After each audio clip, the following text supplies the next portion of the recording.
A paz do Senhor Jesus, meus irmãos. Vamos para mais um DDS com Jesus. Hoje nós vamos falar sobre não durma no volante ou não durma na direção. Vou contar para vocês um testemunho tremendo que Deus me deu de um livramento na estrada, na BR da 040. Antes nós vamos começar com um salmo aqui, para a gente orar juntos esse salmo, para nós percebermos, o quanto Deus nos guarda e tomar posse dessa palavra. É o Salmo 120 que o título dele é esse: Deus guarda do seu povo. Então Deus é a nossa guarda, Ele nos guarda, Ele nos protege. Diz assim, versículo 2 em diante: O meu socorro virá do Senhor, Criador do céu e da terra. Ele não permitirá que teus pés resvalem, não dormirá aquele que te guarda. Não há de dormir nem cochilar o guarda de Israel. O Senhor é teu guarda, o Senhor é teu abrigo, sempre ao teu lado. De dia o sol não te fará mal, nem a lua durante a noite. O Senhor te resguardará de todo mal, ele velará sobre tua alma. O Senhor guardará os teus passos, agora e para todo sempre. Amém. Que palavra maravilhosa, né? Ele está conosco, o Criador do céu e da terra, o Deus Todo-Poderoso. Então, isso nos faz descansar, né? Tranquilizar a nossa alma, né? Muitas vezes entrando no desespero, você que se encontra em situação difícil, né? Seja qual for a situação que você se encontra, que você perceba que Deus tem te guardado, né? Até aqui o Senhor te ajudou, Ele nos ajudou. Então que você tenha fé nesse Deus. Eu vou contar o testemunho aqui para você consolar você, para você ver que Deus te guarda. Então, nós vamos fazer como exemplo, né? E eu vejo hoje que aquilo ali aconteceu para servir de exemplo hoje. Os profetas, Deus muitas vezes permite as coisas acontecerem com eles para servir de exemplo para a igreja, para as pessoas, entendeu? Então, eu vejo que aquilo ali aconteceu comigo para servir de exemplo. Nós vamos ver o sentido espiritual também, né? Da pessoa que está dormindo, né? O que a Bíblia fala, né? O que significa no sentido espiritual a pessoa estar dormindo? Então vamos ver também. Então meu testemunho é assim, foi assim, o que aconteceu comigo. Eu trabalhava viajando, né? E nesse dia a gente precisava de ir para o Rio de Janeiro. Nós saímos de Pedro Leopoldo, eu fui dirigindo. Estava com muita neblina, eu tive que ir bem devagar, em alguns pontos quase parando. E nós passamos de Juiz de Fora e nós seguimos a 040. Só sei que a gente já viajou umas 8 horas seguidas eu dirigindo. E ali eu já estava bem cansado, né? Já era tarde da noite, eu acredito que era por volta de umas 11 ou meia-noite, mais ou menos esse horário. E aí, como eu estava bem cansado já, né? E falei, agora eu vou passar o carro para você que eu já estou bem cansado. Aí os meus colegas vieram dormindo, né? E teoricamente estariam descansados. Então eu passei o carro para ele. Na hora que eu passei o carro para ele, sentei do lado para agora eu vou dar uma cochilada, né? Quem disse, minha garganta começou a queimar. Queimar. Não estava sentindo nada na hora que eu estava dirigindo. Na hora que eu passei pro lado, começou a queimar. E passou 20 minutos. Eu tentava fechar o olho, não conseguia, minha garganta começava a queimar. E então até uma hora que eu fiquei alerta, meio com o olho aberto. E quando chegou numa curva para a direita, assim, uma curva um pouco mais acentuada, eu vi que o carro não estava fazendo a curva, continuou indo. Eu fui já, mão no volante, eu olhei pro lado, meu colega estava dormindo, falei, acorda aí. E, tipo assim, peguei o volante primeiro e só falei, acorda isso. Já peguei o volante virando, né? Ele estava dormindo no volante. E para vocês verem, né? Olha o tamanho da proteção de Deus. A gente ia cair num abismo, meus irmãos. Era um abismo enorme. Se a gente caísse, a probabilidade da gente sair com vida era mínima. Era muito alto o lugar, era um precipício mesmo. E para vocês verem como é que a misericórdia de Deus abraça toda a humanidade, né? Pelo sacrifício dele na cruz, né? Ele quer expiação pelos nossos pecados, não só pelos nossos, mas do mundo inteiro, assim a Bíblia nos fala. Então Jesus morreu por toda a humanidade. A Bíblia também nos fala que Deus espera pacientemente que todos se arrependam. Por isso ele não voltou ainda e não pôs fim, né? Pôs fim às obras malignas do inimigo nessa terra e dos seus subordinados, né? Que agem. Por isso que há tanta maldade nisso, porque Deus ele espera pacientemente, meus irmãos. Vejam só, essa pessoa que estava do meu lado, ele declarava assim, abertamente que era ateu, que ele não acreditava em Deus, não acreditava em Jesus, não tinha fé. E a misericórdia do Senhor abraçou ele também, me abraçou, né? E abraçou a ele naquele momento, ele deu ele livramento da morte naquele momento. Olha para vocês verem, meus irmãos, como Deus é misericordioso, né? Então, para que você veja esse cuidado de Deus, né? E para a gente ver que a gente é vulnerável, como a gente é vulnerável, né? Como a gente está exposto, né, a tantos perigos aí diariamente. Então, é preciso a gente perceber que a gente é pó.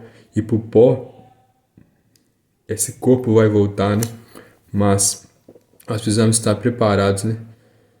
Para nosso espírito ir pro Senhor, nossa alma não será julgada pelo que nós fizemos nessa terra. E nós temos que estar preparados, né? Confiantes, né, na misericórdia do Senhor, né? Que, como a Bíblia fala, que Ele vai nos preparar, né? Tornar a gente santo, né? Irrepreensível. Aquele que iniciou em nós a boa obra é fiel para terminá-la. Então, tome posse dessa palavra. E nós vamos ver aqui o que significa, né, o que a Bíblia fala naquele que está dormindo, né, no sentido espiritual. Nós vamos ler Efésios 5, do 3 ao 14. Diz assim: quanto à fornicação, a impureza, sob qualquer forma ou avareza, que disso nem se faça menção entre vós, como convém a santos. Nada de obscenidades, de conversas tolas ou levianas, porque tais coisas não convêm. Em vez disso, ações de graças, porque sabei o bem, nenhum dissoluto ou impuro ou avarento, verdadeiros idólatras, terá herança no reino de Cristo e de Deus. Que palavra forte, né, meus irmãos? Então, todos que praticarem essas coisas aqui, fornicação, impureza, avareza é o amor ao dinheiro, né? Fornicação é todo ato ali de sexo, né? Antes, fora do casamento, né? A pessoa que está cometendo adultério, a pessoa que não casou ainda, né? Fica com uma, fica com outra. Obscenidades, né? Já cometi tudo isso que foi falado aqui, né? Fornicação, obscenidades. Então, muitas vezes pelo pensamento, através de conversas tolas, né? Levianas. Nós vamos ver mais pra frente aqui. Que também está falando conversas tolas ou levianas no celular, né? Várias vezes. Então, Deus me arrancou desse mal, meus irmãos. Deus me libertou. Obscenidades, fotos que eu já enviei, fotos que eu já recebi. De obscenidades, pornografia.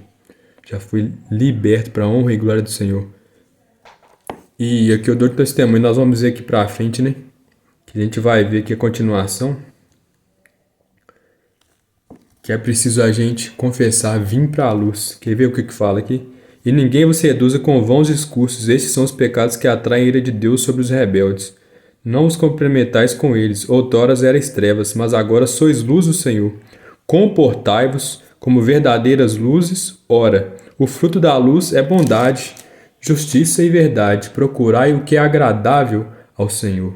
E não tenhais cumplicidade nas obras infrutíferas das trevas. Pelo contrário, condenai-as abertamente, porque as coisas que tais homens fazem ocultamente é vergonhoso até falar delas. Mas tudo isto, ao ser reprovado, torna-se manifesto pela luz. E tudo que se manifesta deste modo torna-se luz. Por isso a Escritura diz: desperta tu que dormes, levanta-te dentre os mortos, e Cristo te iluminará. Então nós vemos aqui, né, que tem que ser condenado abertamente, né? Tais coisas que os homens fazem ocultamente, né? É até vergonhoso falar delas. Então eu sinto vergonha ao lembrar disso, né? O que eu fazia, né? Vivia nas trevas, né? Vivia ocultamente fazendo as coisas escondidas, né? O mal. Então eu tentava fazer o que era certo, mas às escondidas eu fazia o que era totalmente errado. E foi preciso, meus irmãos, eu confessar meu pecado. Só para Deus, pasmem, mas não adiantou confessar meu pecado apenas para Deus. Precisou confessar para uma pessoa que eu estava errado. Precisou vir para a luz, né? Então eu confessar que eu sou pecador ali para uma pessoa. Eu me humilhar realmente, né? Humilhar diante de Deus. Eu humilhar diante de Deus primeiro. Ele foi e me mostrou o caminho. Você não está conseguindo dessa forma. Toda vez você vai se esconder, né? Então é preciso você trazer para a luz. Para as pessoas verem que você é pecador, né?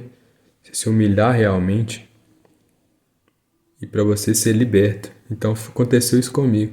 Eu precisei confessar ali para a pessoa que eu estava traindo, que eu estava ofendendo, que eu estava fazendo isso contra ela, né? Ocultamente. E a partir daquele momento ali, doeu, né? Então eu te convido também, se você tá em alguma situação de embaraço aí, né? Vivendo uma duplicidade, vive uma vida dúbia, né? Deus te chama a sair das trevas. Em nome de Jesus, se arrependa, né? Desperta, né? Falou que desperta tu que dormes. Então é isso, né?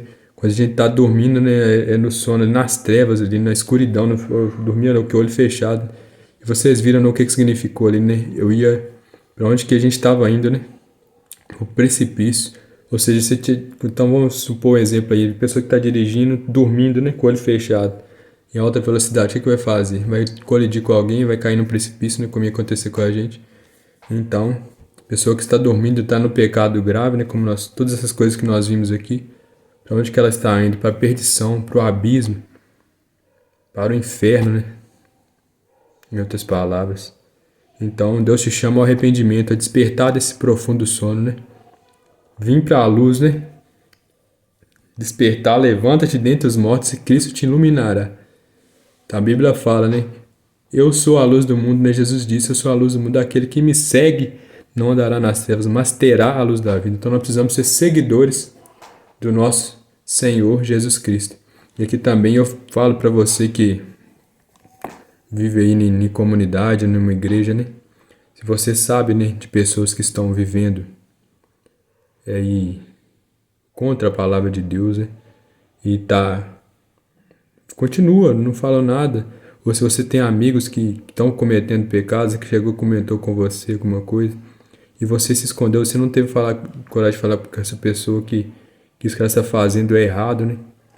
Não condenou abertamente aquele pecado. Olha o que você está falando aqui, ó. Você está correndo o risco, né, de estar sendo cúmplice, né? Está compactuando e ser condenado junto com essa pessoa. Então, se você sabe de alguma coisa, né, que está acontecendo na igreja, condene abertamente. Primeiro, né? Vá até essa pessoa, seja sincero com essa pessoa. Oh, esse caminho que você está aí não é agradável a Deus, não. E a Bíblia fala, Jesus ensinou em Mateus capítulo 18. É preciso, né? A gente ir até esse irmão e falar com ele. Ó, se você errou contra mim, né? Ou contra a igreja, contra algum irmão, arrependa desse pecado, né? Aí a Bíblia fala, você fala sozinho primeiro e conversa com ele. Se ele te ouvir, né? Largar o mau caminho, você ganhou aquele irmão. Mas se ele não te ouvir, vai e leva uma testemunha com você. Conversa com ele. Se ele te ouvir, tudo bem, você ganhou seu irmão. Você sai do mau caminho. Mas se não, se ele continuar no mau caminho, continuar no pecado, vai lá e chama toda a igreja e expõe o pecado dele para toda a igreja. Então esse parece ser duro, né? Mas essa é muito sério, meus irmãos. Esses dias eu estava ouvindo a pregação que citou um exemplo bacana, né? Se uma mosca cair dentro de uma panela cheia de feijão, o que vai acontecer? Uma pequena mosca, não pode ser uma panelona, né? Somente essas moscas varejeiras, nem se caiu ali dentro, pode infectar todo aquela panelada de feijão. Então, fica o alerta, né? Então, pode contaminar toda a massa. Então, uma mosca morta ali no meio, né, pode contaminar uma igreja inteira, meus irmãos. Então, fica a dica, né? Más companhias corrompem bons costumes. Então, é preciso a pessoa ser corrigida, né? Ela ter um tempo ali, né? Ser castigada, refletir no que ela está fazendo, para ela abandonar o pecado, ver que ela foi castigada, né? Ou a gente faz com uma criança, que a gente coloca ali num cantinho, né? Castiga e tira uma coisa dela. Ela vê, ela refletir o que ela está fazendo é errado. Então, assim, Deus faz com a gente também. A gente passa por privações, a gente passa por tribulações muitas vezes, né? Porque é Deus nos tirando das trevas, porque Ele não quer nos condenar junto com o mundo, né? Mas Ele quer nos salvar. E Ele vai usando meios, né? Então a gente também precisa ser assim. Se você é líder também, né? Você que é líder dentro de casa, né? Ou de alguma forma você exerce alguma liderança em alguma outra parte também, no serviço, seja onde for, né? É preciso ir lá. Se você sabe que está acontecendo alguma coisa de errada, né? Alguma coisa grave, alguma corrupção, É preciso você, de alguma forma, né, você sabe que está acontecendo algo de errado. É preciso você chegar para a pessoa para não contaminar toda a massa. Então, dentro da igreja é assim, se você sabe que está havendo alguma corrupção, pessoas envolvidas em escândalos, né? Muitas igrejas hoje envolvidas com política, né, com corrupção, lavagem de dinheiro. Se você sabe, né, pessoas que estão lá dentro, lá, só juntando tesouros, né, só amontoando ali, fazendo palácios, né, com o dinheiro dos fiéis, só realmente juntando, né, só sugando, né, das ovelhas, né, só engordando das ovelhas. Então a gente precisa ver e ficar atento aos sinais de Deus. E igual Jesus falou, né?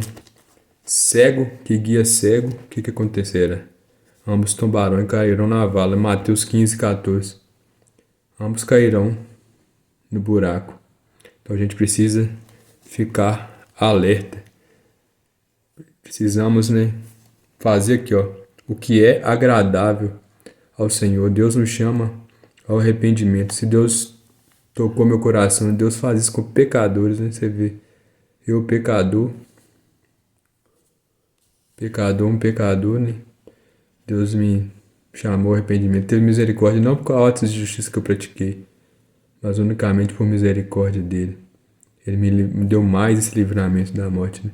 Ele também, eu tenho certeza que ele te livra, já te deu muitos livramentos. Alguns você já percebeu e muitos a gente nem percebeu. Deus, até aqui, ele tem cuidado de nós. Então, essa palavra que eu tinha para você hoje, que Deus te abençoe, né? Que essa palavra possa tocar seu coração. Que você, se você sentiu a presença de Deus, se você sentiu tocado, compartilhe com mais pessoas, para mais pessoas serem tocadas. Fique na paz do Senhor. Até o próximo vídeo.